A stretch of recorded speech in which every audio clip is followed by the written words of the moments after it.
Something powerful is coming, and you don't want to miss it. Pastor Curtis C. Perryman Sr. is releasing his brand new book, Stay with God, Through Life's Challenging Moments, on Tuesday, July 7th. This book is a word of strength, hope, and encouragement for anyone who has ever had to trust God through a difficult season.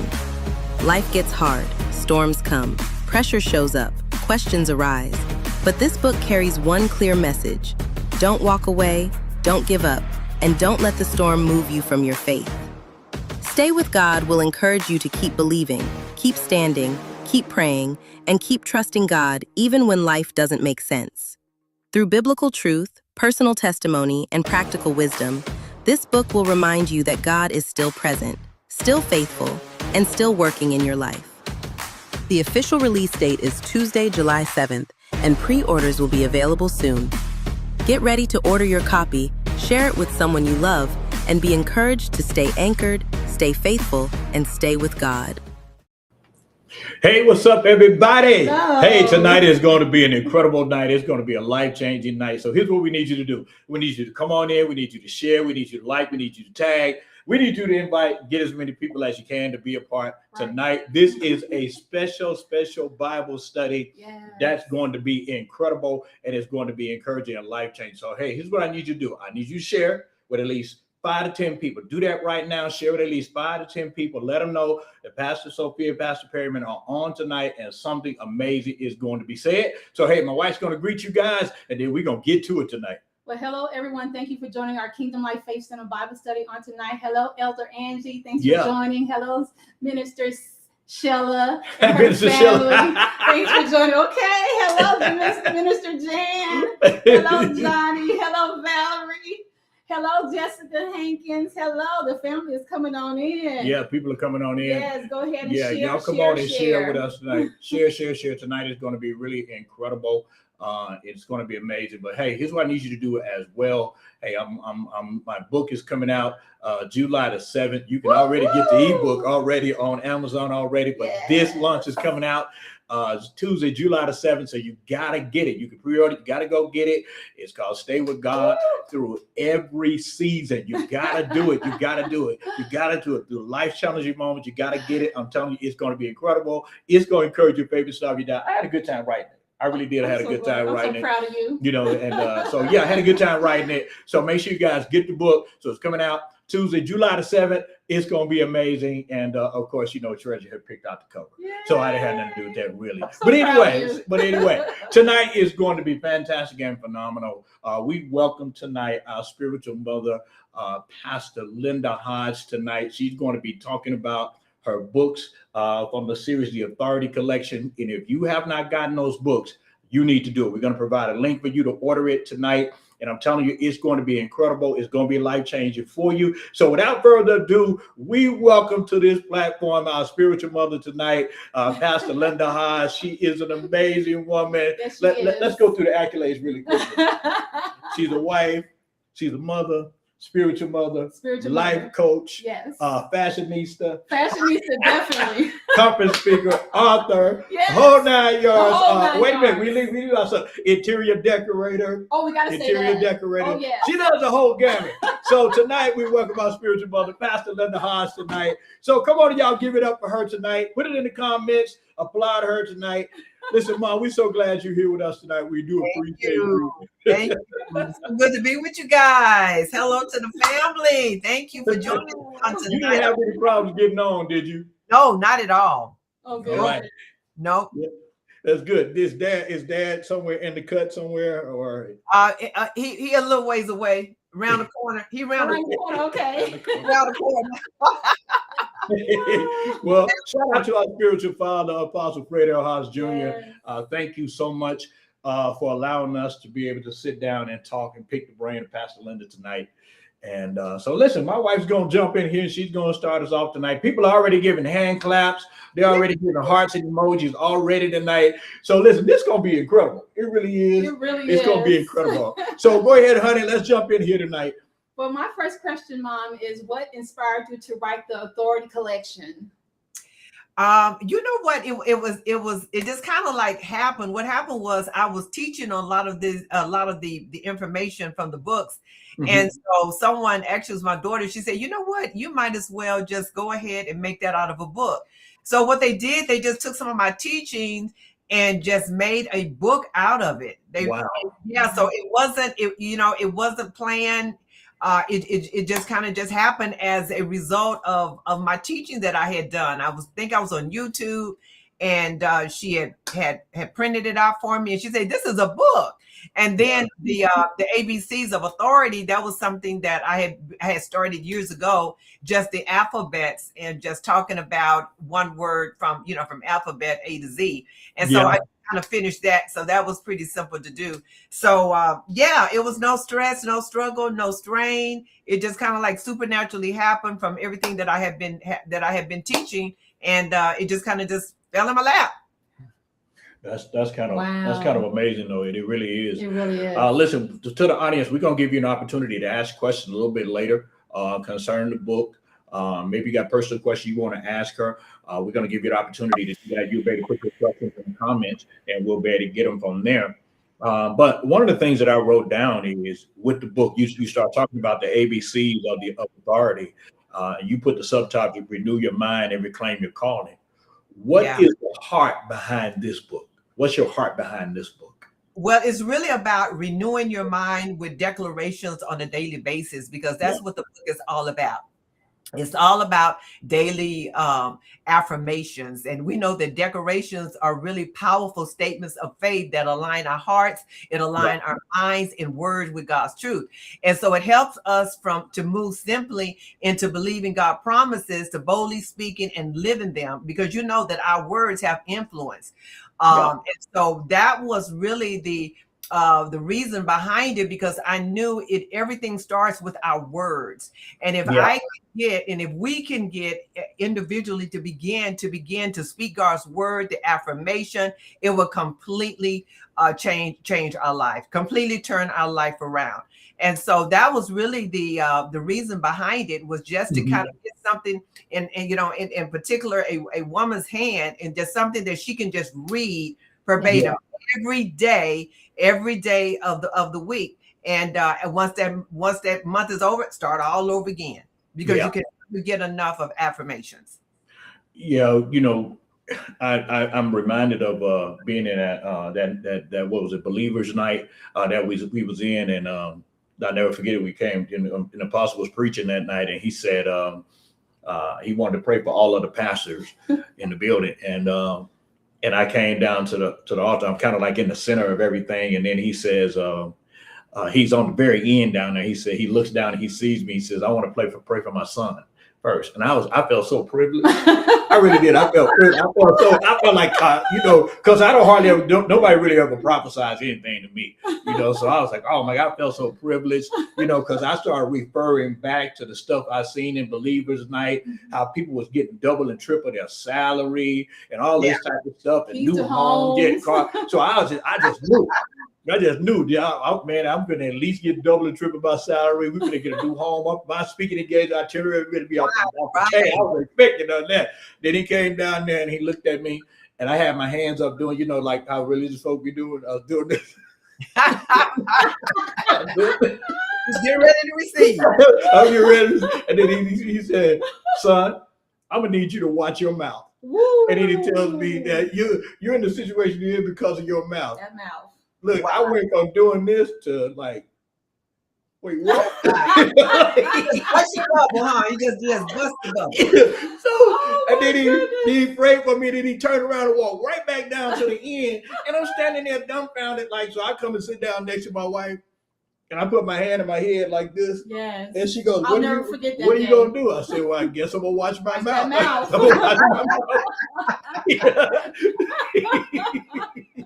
Because the truth of the matter is, sometimes our problem can be 1 inch from our nose, and that is our mouth. Putting us in wrong situations, bad situations, and but I was, in looking at that, and I was reading a lot of this, and I thought, like, she literally has something from A to Z Yeah. of a faith confession. Yes. And to me, that's a tremendous blessing there that you took the opportunity to do that. What would you say to some people tonight who really, really, really, really are trusting and believing God for something, but the reality is their mouth is in the way? How would you help them along those lines? Well, you know what? I think it really comes with a decision. I think we got to be sick and tired of being where we are. And I believe that anytime that we get fed up to where we are, we will make a difference in our words, in the way we look at life, the way we perceive life. So I think it just gets to a point where you just have to get sick and tired of being sick and tired, and you know that this is not what God have for you. And it's time to move on. It's time to get out of that place of being stuck or stagnated. So I think it's just really coming to the end of yourself. Because many times we are, we expect the thing just to automatically happen, but things just don't automatically happen. It's really up to us to make things happen. And we know what that is. It's obeying the word. It's doing the word. It's studying the word. Is those declarations. And so that's what it takes for our life to get to a place where it's no longer stagnated. Wow. So getting sick and tired of being sick and tired of me being where I'm at and me making a decision that I'm no longer want to stay here. So I'm going to do something different than what I ever did before, because if not, I always have, of course, what I've always had. So in order for me to progress and do something, I got to do something totally different. Sometimes I got to do something scary. Sometimes I got to do things that's uncomfortable, something that I don't necessarily want to do. But it takes all of that in order for us to get to the next dimension that God has for us. And we know that there's always more. There's always more. God always have more. He never stops. He never allows us to stop growing. Wow. It is a continual flow of growing, maturing, dying to self, loving folks. I mean, the list goes on and on. Woo. Yeah. Well, honey, go ahead. You know what? That is so good, Mom. I do have another question. In the ABC of authority, you said that the L stands for legacy. So do you believe that every single person has a responsibility to be a legacy builder? And if so, why is that so crucial in this season? Yes, I believe so. I believe that everybody have the responsibility of leaving a legacy. And and legacy to me is just leaving footprints, leaving your footprints to the next generation. And so I think we all have the responsibility to leave that legacy, to impart into the next generation, to impart into your friend, your sister, or whoever the case may be. I believe God holds us responsible. I believe that what God has placed inside of us, have put inside of us, he expects us to give it to others. He doesn't give us anything for us just to sit on what he's given us, but he's given things to us to cause a multiplication to happen in someone else's life. And that's what the kingdom is all about. It's all about legacy. It's all about instructing. It's all about nurturing other people. It's all about discipleship. And so if we lose sight of discipleship, we have lost sight of the gospel. Wow. Isn't that amazing? That is a word for somebody out there tonight. That's the thing. That's the thing that we're doing in our church right now, is building disciples. Yes. Because I realize the church cannot go further if we don't have discipleship. That's right. And with discipleship, that means that you have to be willing to work with people, even in the midst of their flaws. They don't always get it right. But we have to realize that we didn't get it right with God either. And so we have to extend that same grace to other people as well. Yes. And what you're talking about, building a legacy, is really amazing, because the next generation, the Bible says that a generation in Gideon's day, the reason Gideon was hiding out and threshing wheat the way they were is because the generation before them did not teach them about God. So they didn't know nothing about God at all. So we do the next generation a disservice if we don't pass on our knowledge and the things that we've learned and the relationship that we develop with God. We do our next generation a disservice. And it's really our responsibility, even as parents and so forth. It's our responsibility. And so many times we want to live a life that's void of taking responsibility. And so I believe that God is requiring us even more so in the days that we're living in now, because the days are so much evil and so much is happening, is that we've got to be a voice of hope to the next generation. We got to instill, and we got to impart, and we got to discipleship. Many times people, I mean, they come to church and they're looking for all the frills and the, all of this, but there is no maturity and there is no foundation. So in order for you to stand against the evil days that we're living in, you got to have a foundation. You got to be built on something other than you and other than your mama and your daddy. You got to of Jesus Christ, because when things begin to crumble around you, you got to have something that causes you to stand and not wimple out and not want to throw in the towel and not want to give up. So you got to have a cause. Your life have to have a cause. It has to have a reason. It has to have a purpose. Otherwise, we'll just fall by the wayside. It got to be something higher than us that causes us to want to wake up in the morning. In writing that ABCs of authority, one of the questions that I wrote down here was, what would you say to someone who knows they are called, but they still struggle with fear, insecurity, and self-doubt? Because in one of your books, you talked about that women do a lot of apologizing for being preachers and being called of God. What would you say to someone who knows they're called, but still struggle with fear, insecurity, or self-doubt? I would say, don't allow the pain of past relationships to convince you that your healthy relationships don't exist. I would say, learn from the pain without living in the pain. That's deep. You need to elaborate on that one. Learn how to live. You gotta go deeper. Yes. You got to learn from the pain, because there is, in every pain situation that comes up, in every heartbreak, in every disappointment, in every form of abandonment, there is something to be learned.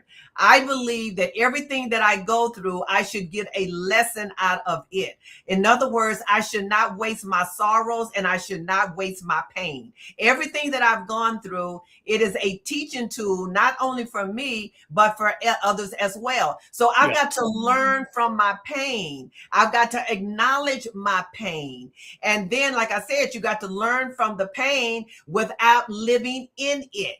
So I can learn from the pain, but I don't have to live in the pain. Many times, we feel that it have to coexist, that we living in the pain and we got all these lessons, but many of us feel like, well, there's no way out. There's no way out. I've got to live in this pain. But no, we got to learn from the pain without living in it, because healthy relationships require both courage and wisdom. I got to have courage, but I also got to have wisdom as well. And so I would say you've got to take the struggle of defeat out. Many times we feel like that we've got to be defeated. We feel that there's no better way. We feel many times that we're stuck in this insecurity and in this self-doubt. But we got to know that God has something better for us. And we've got to open our eyes to what he has for us. And so in order for us to be able to move on out of the struggle and out of the fear and the insecurity or the self-doubt, we got to trust what God's word says toward us. And once again, I believe every breakthrough that we will ever experience in life comes from a decision. I've got to decide that I'm not going to live my life in fear. I'm not going to live my life in insecurity, and I'm not going to live my life in self-doubt, questioning God, questioning everybody around me, and even questioning myself. So I think it causes us to get to a point where we say, it's time for me to grow.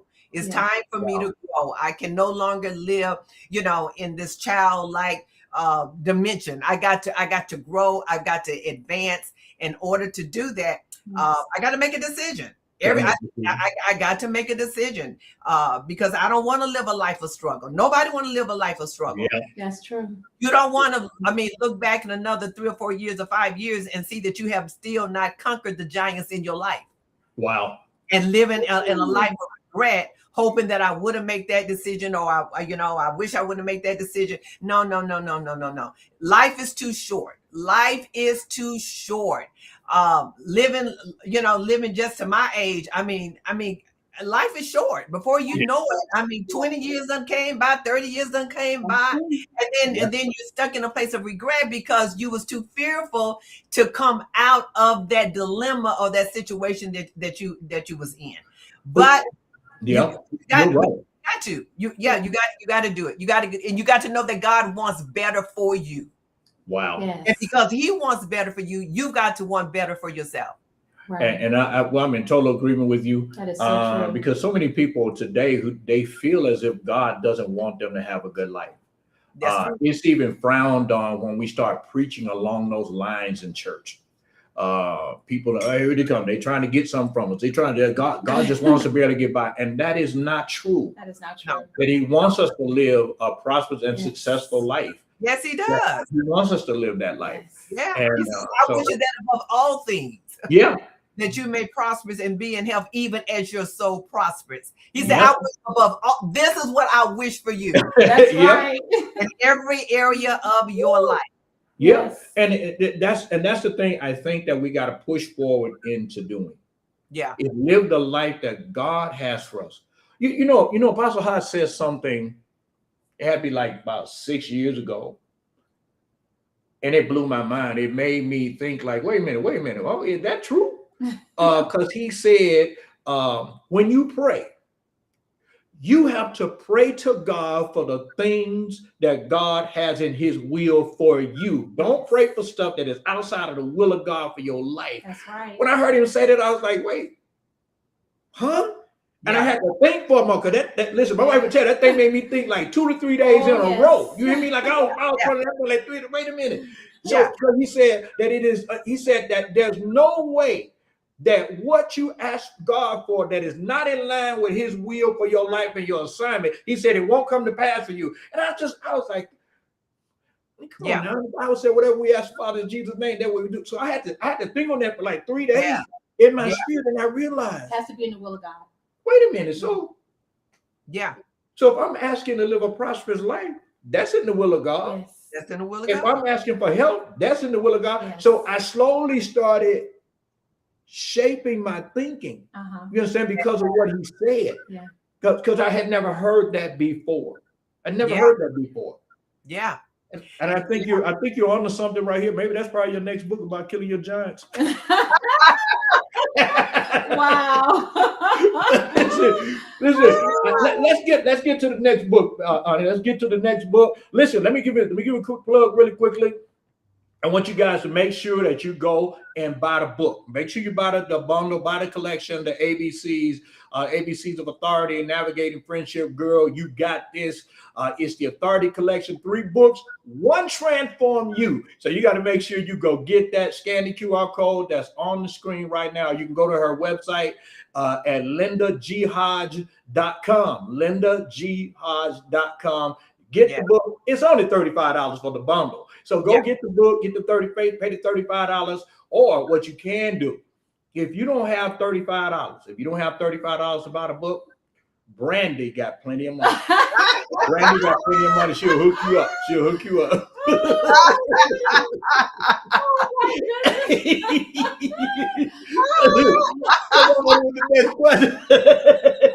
And listen, and Brandy will buy up to 15 books. You just gotta ask. Okay, man.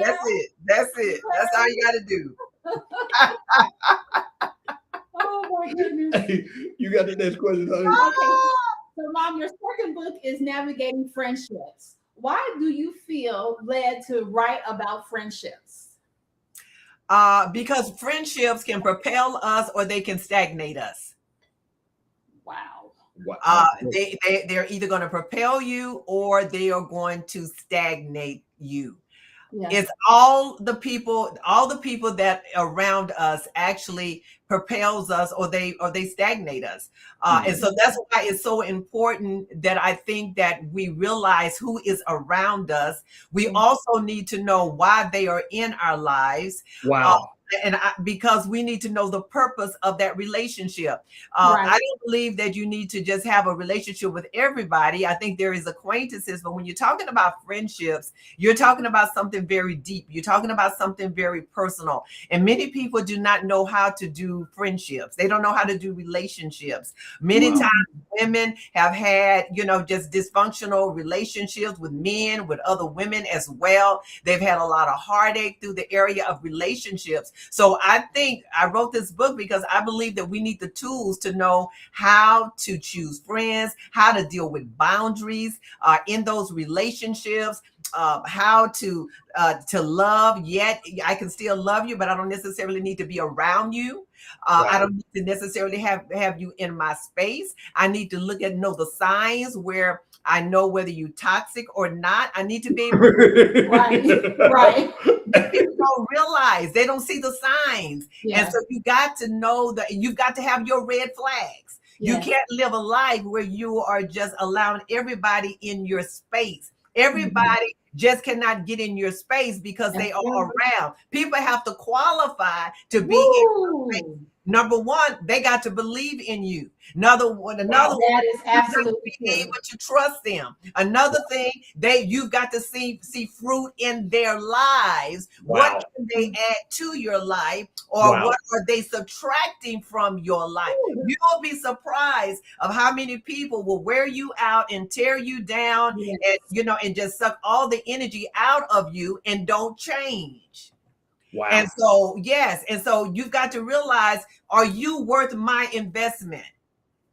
Or are you a liability in my life? And so I need to know that, and you got to recognize that. And so this is what this book does. It gives you principles. It has questions in it that you can ask yourself. I think it is like one of the greatest books to me on friendships, on how to choose friendships, because I cover so much in the area of friendships. Because like I said, they will either propel you or they will stagnate your friendship.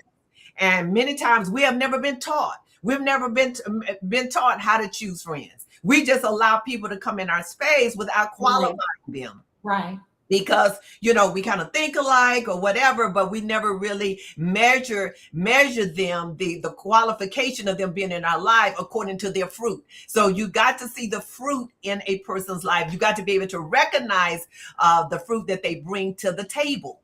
Everybody that come to your table doesn't mean that they're supposed to sit at your table.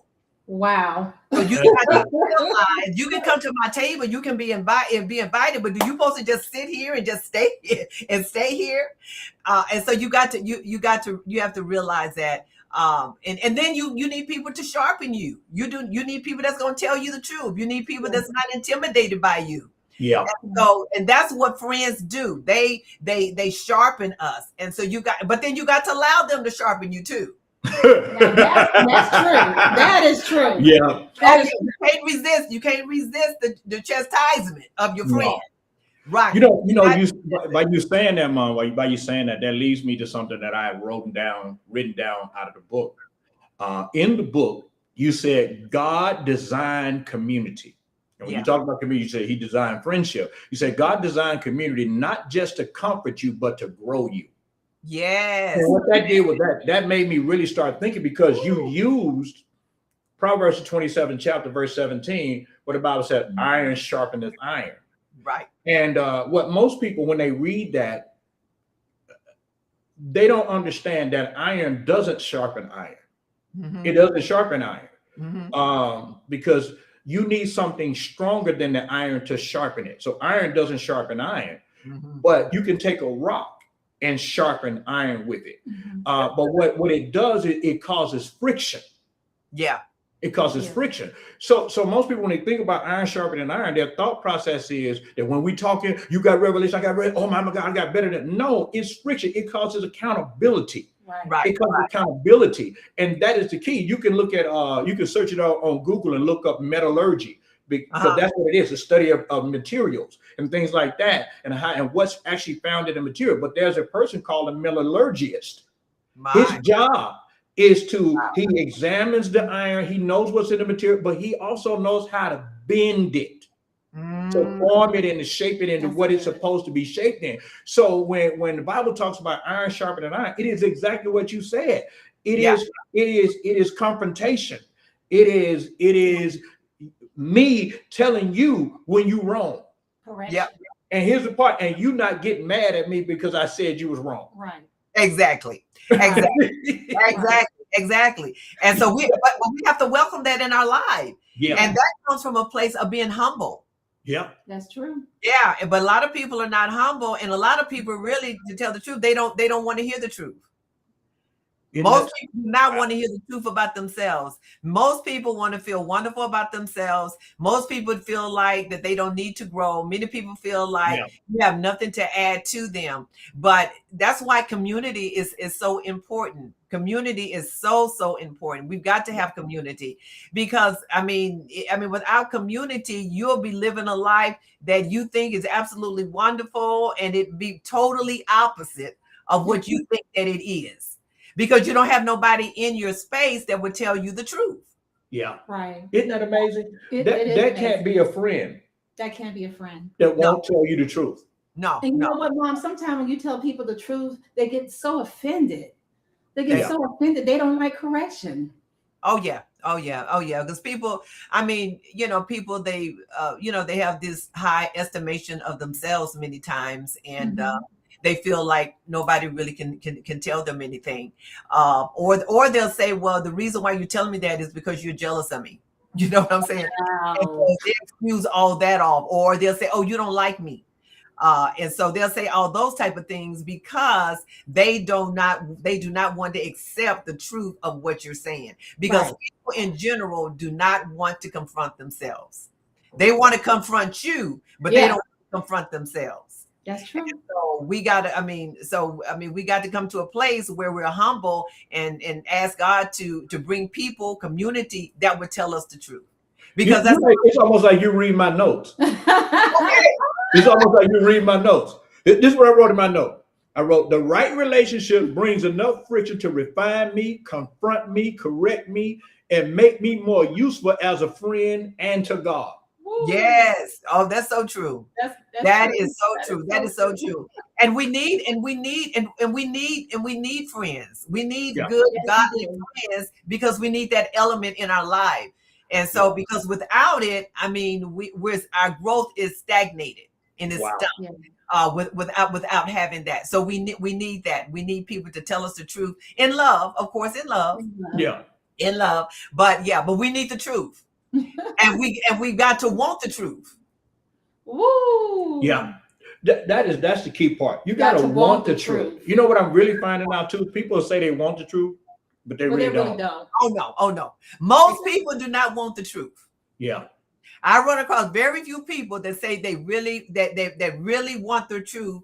Once they say they want the truth, I find very few people. I find very few people that you will correct them and they will accept it without a but. Yeah. Ooh, that's good. There's always a but. Yeah. Yeah. Because but means zero. Yeah. That's what but just really means zero. It just literally means to zero out what it was just said. Right. Exactly. Yeah, because I don't want our brother Salado put in the comments tonight. He said because it's not the truth they made up in their mind. In a sense, it's not what they really wanted to hear. That's true. Yeah, because people want to feel good about themselves, and anything that's contrary for them cause them not to feel good about themselves. They question it, and they question the motive of where it come from. That's why you got to have someone that you can trust, because you know that they got your best interest at heart. They're not trying to manipulate you. They're not trying to get over on you. They're truth tellers, and we need truth tellers in the kingdom. Yes, we need truth tellers. Yes. Yeah. That's part of my prayer every morning, that God will raise up people who will speak truth to power and not back down and not take down. Yeah. But I want to say this part here. You said something to me a number of years ago that kind of stuck in my head, and it reshaped how I talk to people. You said, anytime you give unsolicited or unwanted advice, it is not advice, it is actually criticism. Mm-hmm. Yeah. So I have to take a step back. So now I don't give that type of advice to people unless they ask me. Yeah, Because I know me, I can be a little harsh when I say what I say, so I have to woo-saw and bring it back in. Oh my goodness. true. That's true. Because really, people really need to give you permission to be transparent. Yeah. Otherwise, it can come off as, it can come off as critical, or they may feel like, who are you to tell me this? Because sometimes you can think that you have a relationship with somebody that you really don't. Wow. That's true. And you think that you can say things to them, but there is a guard, there is a wall. They're only going to allow you to go so far. And so and you have to know that. You have to know that, because they'll put the brakes on you. And that's the indicator, is that when you do correct a person, that they will put the guard up, or they'll shut you down, or, or they'll, just, maybe not talk to you for a couple of days or whatever, get an attitude, or, get their feelings all hurt and so forth and so on. So you've got to know who is really allowing you to be in their life and to impart into their lives. Wow. So that goes to the boundaries part you was talking about in the book, establishing boundaries. So that boundary works both ways. That, even though the boundaries is, I don't know if I'm, I don't know if you really fit in my inner space, because I don't need you messing it up. But at the same time, boundaries also are there, so you know how to really deal with that individual, because they could be too insensitive. Right. Yeah, that's true. Yeah, that's so true. I think because I was thinking about it a while back. Growing up, I never even heard the word boundaries. I never knew that boundary existed. I lived in a small town. It was just undeveloped. I grew up with around a lot of progressive people and so forth and so on. And so I never even heard the word boundary until I got saved. I never even grew up with the word, knowing what a boundary was. Wow. And so as a result, I lived my life, boundaryless. Oh, wow. Boundaries. I didn't have any boundaries with friends, with relationships with the opposite sex. I had no idea of what it meant to have boundaries and when to disallow people to be in your space. I never knew that. I never knew. I finally found out a little bit of it, because you get sick and tired of being sick and tired. But as a young person, and as a young adult, I never even knew that the word boundary existed. So I lived my life not having boundaries and not having restrictions. Wow. So it's okay to say no. Relationship, whoever wanted to be in my space. So there was no one that I qualified to be in my space. Wow. Wow. So it's okay to say no. Yeah. That no is a period. Yes, it is. Yeah. Yes, it is. You need to say, I call it the holy no. Yeah. Oh, okay. I'm gonna adopt that. Whoa, the holy no. That's a book right there.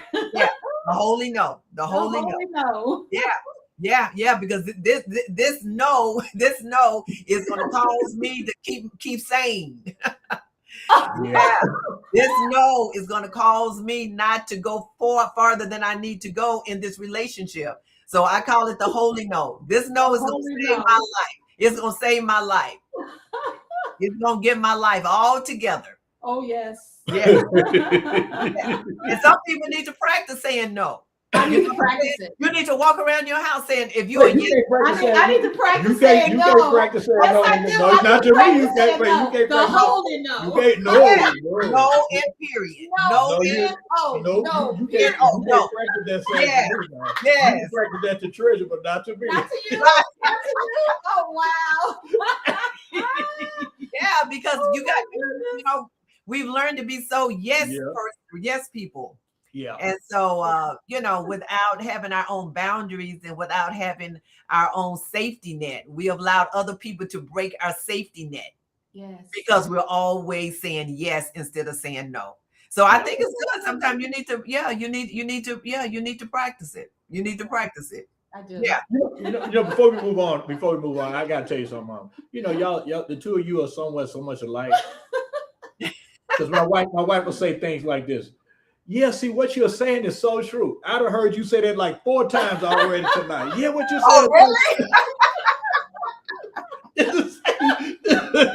Same words. Yeah, what you saying, honey, is so true.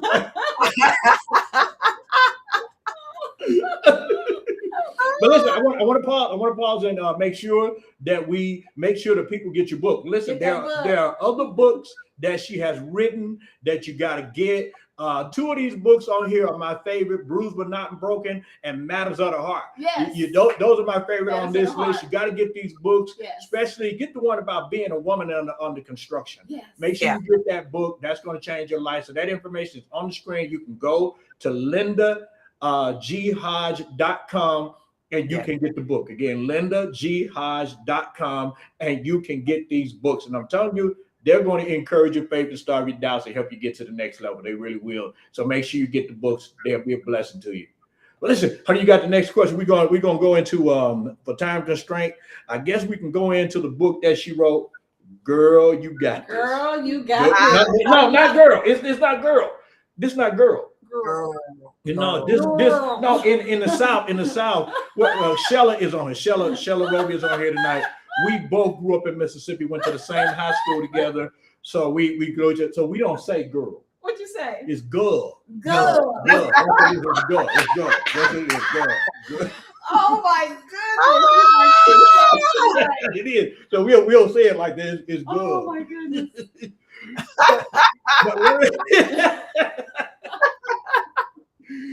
But listen, you wrote in this book, because it's a lot about declarations and things like that you wrote. And these declarations that you wrote is really about every circumstance that people deal with. But one of the things that you wrote in this book that stood out to me was clutter. You talked about clutter. And I wrote in this, I said, you wrote about clutter in the book and how clutter how clutter takes up space. Yeah. And you said, if it is left unchecked, if you don't deal with it, it turns into sin. Mm-hmm. And I was like, wow. Mm-hmm. Yeah. It turns into sin. Can you elaborate on the clutter aspect? Yeah, because we all accumulate. Many times we accumulate mental clutter, emotional clutter. Oh, wow. And so there's all types of clutter that we actually accumulate. And so when I say clutter, we have extra things in our space that don't belong there. Mm. And so if I got stuff in there in my space, it could lead to sin, right? It could lead to falling.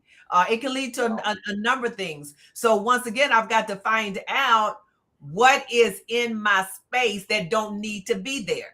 Right. That's why every once in a while, when people do spring cleaning, they go through their house, they find things that they're not using. They got, different things that, that does not serve them. And so what it is, clutter is things that no longer serve us, but that we have allowed to come into our space and take up space in our life that is depleting our life from something that does not have any value, and it don't need to be there. And so so we got all these things that we have set up in our life like trophies.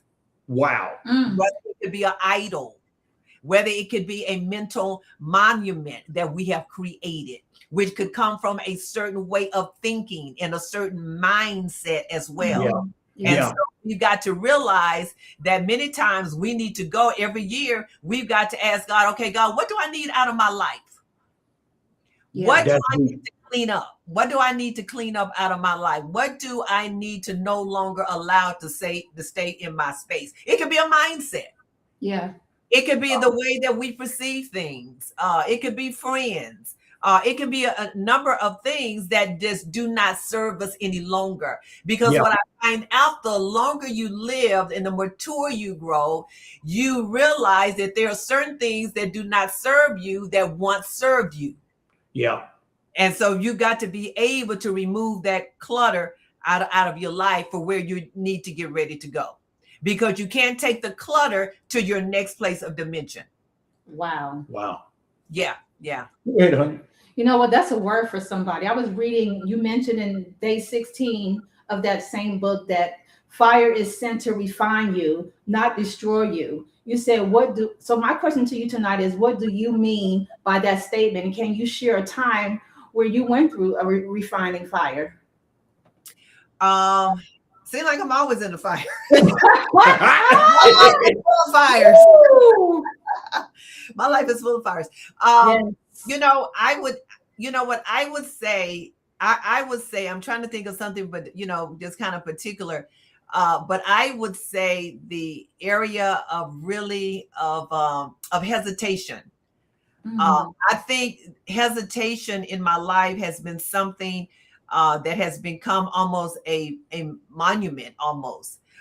Because I will, I may start something, but I may not finish it, or I may feel like, I can do something, but then I'll backtrack and not do it. Yeah. And so I think so important. And so when I look at my life, I guess I can look at the one word that probably stands out more than anything that I have been in as far as fire is concerned would be probably the fire of hesitation. Hesitation, and then also of not, or also not doing what's good for me. Yeah, what's good for me. Yeah. I'm used to doing stuff that's good for other people, but not really good for me.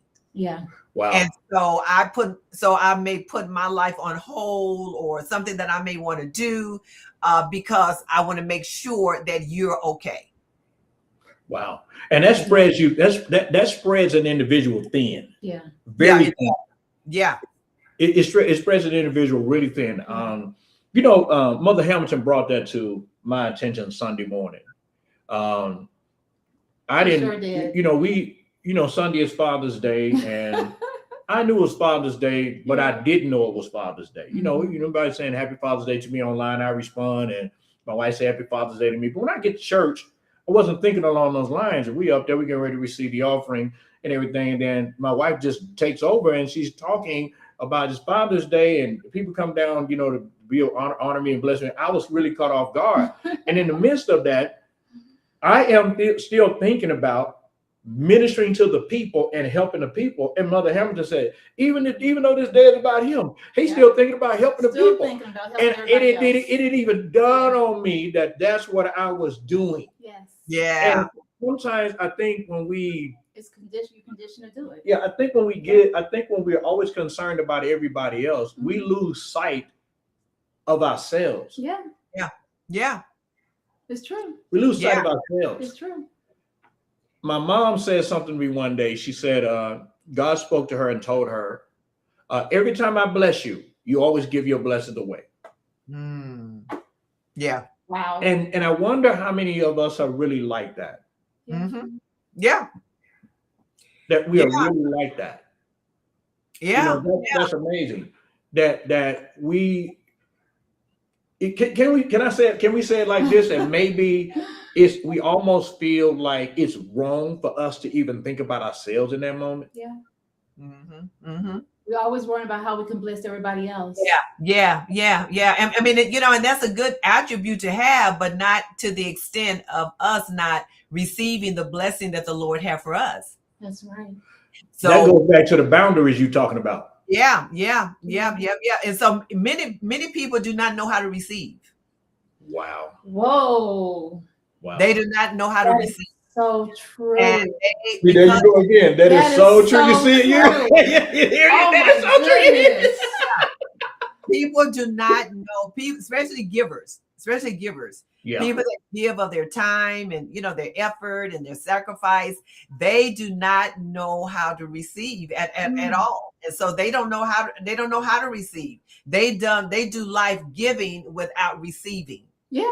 And then if they do receive, they think that they don't deserve it. They think that somebody else need it more than them. Mm-hmm. God had to correct me about that. Look, Mom, I'm pointing at him. A couple of years ago, I'm going into prayer. I get up early in the morning for prayer, and I'm in prayer, and I have I got a list of stuff that I pray for. My wife tell you, I go to prayer at 4:30 in the morning. I got a list of stuff I have to pray for and everything, and I pray, the model prayer, our Father which art in heaven. I go through that, and I start praying Psalms 23. Now get down to the point where the Bible said, "Thou prepared the table before me in the presence of my enemies." And I start saying to God that when you prepare the table before me, I will share the table with others. And God speaks to me in my prayer time. And he tells me the table was not prepared for them. It was prepared for you. Oh, that's good. That's good. It didn't even dawn on me that was the case. Yeah. But so I got corrected in my prayer time that the table was not prepared for others. It was prepared specifically for you. And then he says, everything you need is on that table. Thank you. Yeah. So I had to change my thinking. I can't tell you that that's been easy. Yeah. But it's the right way to go. Yeah, because I think subconsciously what we do, we repel our blessing. Wow. Subconsciously we repel blessings. Whoa. Wow. We repel them. So in our subconscious, we feel that somebody else may deserve it more, or we feel like we can do without, or we feel that, I'm here to help you, to serve you. You're not here to serve me. And so subconsciously we repel blessings. That's deep. Wow. And God has not been able to bless us on the magnitude that he wants to, because internally we repel it. Wow. And we feel like we really don't deserve it. Wow. Somebody else needs it more than me. Wow. Yeah, we do. Yeah, we do that. We do that. And then we wonder why, we're not blessed abundantly or whatever. It's because we repel it. Wow. That's deep right there. That is so deep. Listen, we want to open it up for people that have questions in the comments in our short period of time that we got left. We can have these conversations and be going on for days. We can go for hours. On this.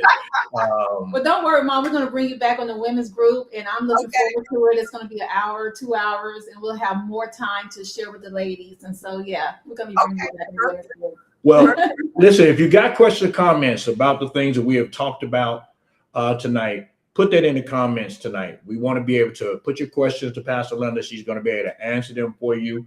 So put your questions out there. We greatly appreciate it. Put it in the comments. We definitely want your questions. But listen, I definitely want you to make it a point to go get the books. Go get the collection of books. Don't be the person that sits at home and say, I'll get it. No, do it right now. Go get the Authority collection. Go get the ABCs of Authority, Navigating Friendship, and good, you got this. Go get that. Go get that. And add it to your collection. Make sure you take the opportunity to read it. Read it. Don't just buy it and just have it there, but make sure you read it. And listen, if you got some friends of yours that that need these books, buy for them too. Buy for them too. Let them get a book, and I promise you, it'll change their life as well. So yeah, if you got questions, we want to hear your questions. Put it in the comments. We really appreciate it. Brother Salilo said that I really appreciate this word tonight. Mother Rita said, blessing those around, even knowing. So that's a tremendous blessing. So we definitely want you to put your questions in here. I guess Johnny is asking, is there an audio book? No, I hadn't even thought about an audio book. That's something I would consider. Yeah, I definitely would consider, but no audio book yet. But it's something that I could definitely look into. Okay. Minister Kim wrote in here. She said, out of all the books you wrote, what's your favorite and why? Oh gosh. I'm really liking these series here. I'm really liking this here. I think I like them for different reasons. I think that I like Bruised but Not Broken. I think I like because that book was strictly kind of creativity. It was something that I was able to do, and it kind of was the first book that I wrote that I was able to really tell stories. And so I enjoyed telling stories, and I enjoyed painting a picture. And so I think that was the more creative book, because I was able to tell people testimonies. And then it blessed me too, because I was able to just write their testimony. Yeah. and for them to see it from a different perspective. So I believe that that's probably maybe kind of my heart, my heart more than anything was because I was able to feel like I was able to bless a woman on a real intimate level by telling her testimony and the creativity of it. But I think I liked them all. Yeah, I think I liked them all. Yeah.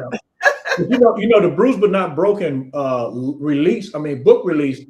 My wife and I and Minister Kim, we were there. We were there. Oh, really? We were there. We were there when you had the book release. You had the different women on the platform. Yes. And so we were actually there. It was on a Saturday. Yeah. We were actually there. We were actually there. We was actually there. Wow.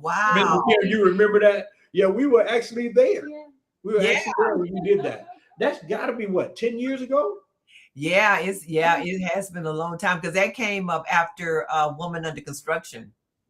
Yeah, that came up. Woman Under Construction was the first one. I did like the creativity in Woman Under Construction too. I did like the two book, the Holy. I was just typing and the Holy Spirit just kind of gave it to me. That was for the internet was going on, or and so the Holy Spirit just gave it to me. Just that whole way to lay out that tool book, and so I'm really godly proud of that too. Yeah, Woman. We definitely want the people to get your books. Go to the website, lindaghodge.com, and get these books. I'm telling you, these books will be a blessing to you, blessing to family. Give them as birthday gifts. Go ahead and buy them now. Give them as a Christmas gift. Yeah. That will help you out right there too. Okay. Make sure you get these books. So again, you can get these books. They'll challenge your faith, but they'll also help you to be who God has called you to be. So please get these books, and I'm telling you, they're inspirational for you. So please do that. Honey, you got anything else before we get ready to let Pastor Linda get out of here? You know what? I just want to say you did an amazing job tonight. Awesome. So glad to have you on. Yeah. Again, go get the book, okay? It's going to be life-changing for you and whoever. It's going to be life-changing. Yeah, it'll be life-changing for you because we've been reading them for since yesterday. Yes. And powerful books. So these are great books. They really are. We're not just saying this because you're our spiritual mother. These are good books. Yeah. My wife can tell you, I'm not easily impressed by preachers. So we've been reading and we can't put it down. It's been really great good books. I think these are one has. I think these have the most maybe kind of the most substance in them. I think. Yes. Yeah. I think so. As far as life is concerned and stuff like that, and Girl, You Got It is really about. It's really about women in ministry too. It's kind of preparing you for ministry. This one right here. Yes. Yeah. Yes. You laid it out. You really laid it out for different people. I got encouraged reading it, and I'm not a woman. I got encouraged reading it because sometimes as a man, you come into certain spaces and you don't think you belong in those spaces. Yeah. So I have to have a conversation with me and tell me, no, you belong here. You're supposed to be here. Yes. One of the most challenging times for me to preach is to preach in front of my pastors. You can do that anywhere else. He gets so nervous. Nervous, like, oh my God. Because I know me. I'll say some stuff that be off the cuff.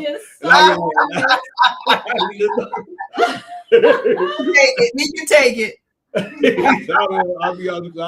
I'll be nervous or whatever.